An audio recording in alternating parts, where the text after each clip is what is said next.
Isang pinagpalang araw sa inyong lahat. Tayo po'y magninilay sa salita ng Diyos, ang pinagmumulan ng awa ng ating buhay, ang salitawa.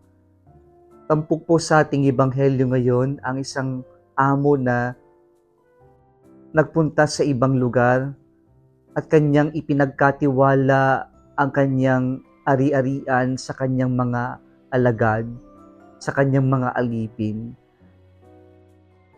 At dito po sa talinhagang ito, pinapaalalahanan tayo ng mga aral patungkol po sa ating ugnayan sa Diyos at kanyang kaharian.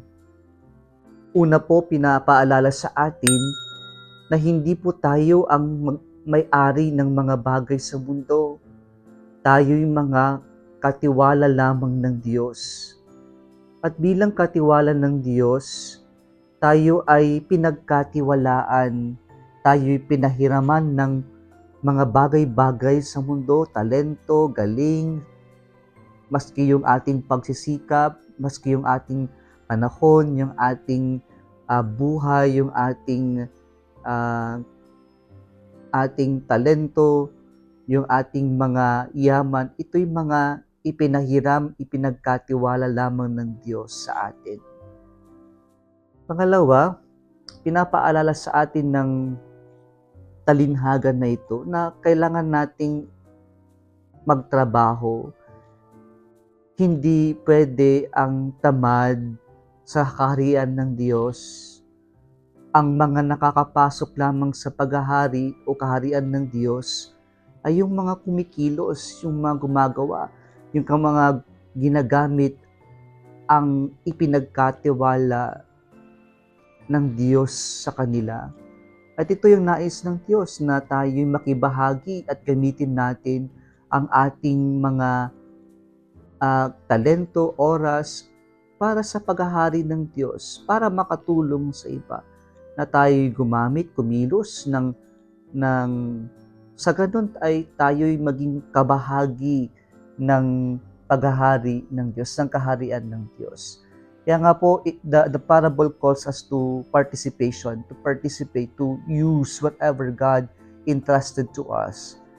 Not for ourselves, but for the kingdom of God, for the glorification of the name of God and for the sanctification of other people.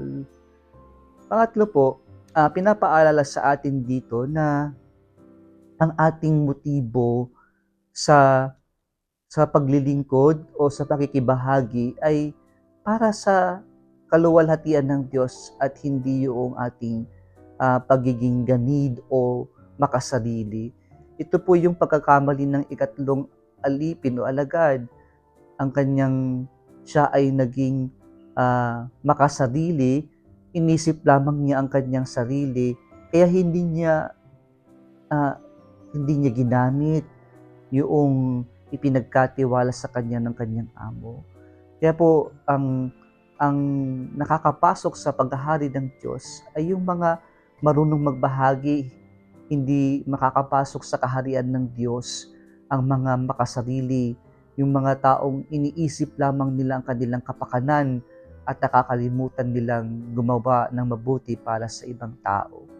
At panghuli, pinapaalala sa atin ng talinhaga na ito na hindi tayo pantay-pantay sa ating mga tinanggap. Hindi tayo magkakapareho ng ating mga tinanggap. Well, the equality is on dignity, but the Lord gave us talents or gifts according to our capacity. Yun ang sinasabi ng ating ebanghelyo ngayon.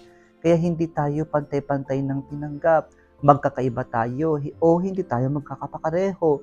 Ibig sabihin lamang nun, ang reality na ito ay para i-complement o kaya naman maging katulong tayo upang makumpleto yung ipinagkatiwala sa atin ng Diyos. Meaning, hindi natin natanggap ang lahat. So we need other people to help one another, to work together so that we can actually build up the kingdom of God here on earth. Ito po yung ipinapaalala sa atin ng ating Ebanghelyo ngayon. Kung nagustuhan mo ang video na ito, huwag kalimutang mag-like, i-share at mag-subscribe sa Salitawa Facebook page and YouTube channel. Bulisang pinagpalang araw sa inyong lahat.